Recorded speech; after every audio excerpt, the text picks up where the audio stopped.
کہلوایا ہے اپنے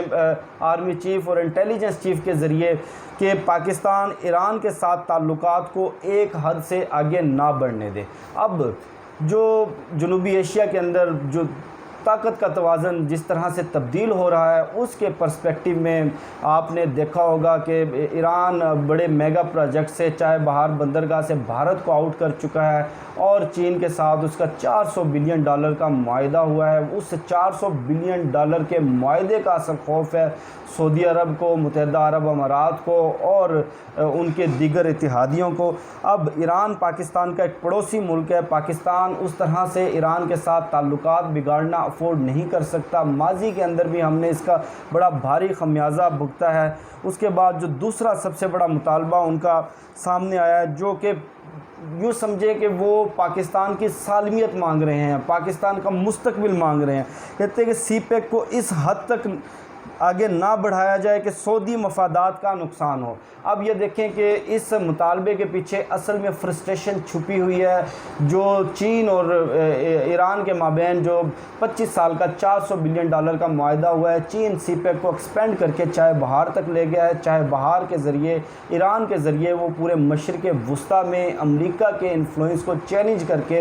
اپنا انفلوئنس بڑھانا چاہتا ہے۔ اب سعودی عربیہ اس سے یہ سمجھ رہا ہے کہ اگر چائے بہار بندرگاہ آپریشنل ہوئی، چین جو کہ دنیا کی سب سے بڑی معاشی طاقت ہے، اگر اس کی وہاں پر پریزنس ہوئی تو جو سعودی عربیہ کے جو معاشی مفادات ہیں ان کو شدید نقصان ہوگا۔ تیسرا مطالبہ یہ سامنے آیا ہے کہ ترکی کے ساتھ مل کر کوئی بھی نیا اسلامی بلاک یا نیا اتحاد بنانے کی تمام تر کوششوں کو فوری طور پر ترک کر دیا جائے۔ اب اس حوالے سے میں آپ کے ساتھ یہ خبر شیئر کر لوں کہ یہ انسٹیٹیوشنل لیول پر پاکستان کا ڈیسیژن ہے کہ اب پاکستان اسلامک بلاک میں کسی ایک ملک کے اوپر انحصار نہیں کرے گا۔ پاکستان اپنے سارے کارڈز اپنے ہاتھ میں رکھے گا، اپنے مفادات کو سامنے رکھتے ہوئے اپنے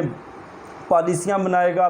یہ مطالبہ بھی کسی صورت قابل قبول نہیں ہے۔ اب کشمیر کے معاملے پر وہ یہ کہتے ہیں چونکہ بھارت کے ساتھ عرب ممالک کے بڑے قریبی تجارتی تعلقات ہیں، بھارت ایک بہت بڑی منڈی ہے نہ صرف عرب ممالک کے لیے بلکہ یورپ کے اور دنیا کے تمام جو بڑے معاشی جائنٹس ہیں ان سب کے لیے۔ کشمیر کے معاملے پر وہ کہتے ہیں کہ ہمیں اتنا مجبور نہ کیا جائے، ہمارے اوپر اتنا دباؤ نہ ڈالا جائے کہ ہمارے بھارت کے ساتھ تعلقات خراب ہوں۔ کشمیر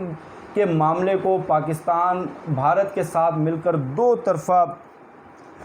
سطح کے اوپر حل کرے۔ اب اس پورے سناریو کے اندر آپ یہ سمجھ جائیں کہ تھوڑا سا اگر میں آپ سے بیک گراؤنڈ بھی شیئر کر لوں کہ گزشتہ سال سعودی عربیہ کی آئل تنصیبات پر حتیف جو دوسری سب سے بڑی ان کی آئل ریفائنری ہے اس پر ڈرون اٹیکس ہوئے۔ سعودی عربیہ نے فوری الزام ایران پر لگایا، ایران نے اس الزام کو ڈینائل کیا اور امریکہ سے سعودی عرب نے مطالبہ کیا کہ ایران کو اس اگریشن کا، اس جارحیت کا ایک واضح سبق سکھایا جائے۔ لیکن چونکہ امریکہ ایک جانب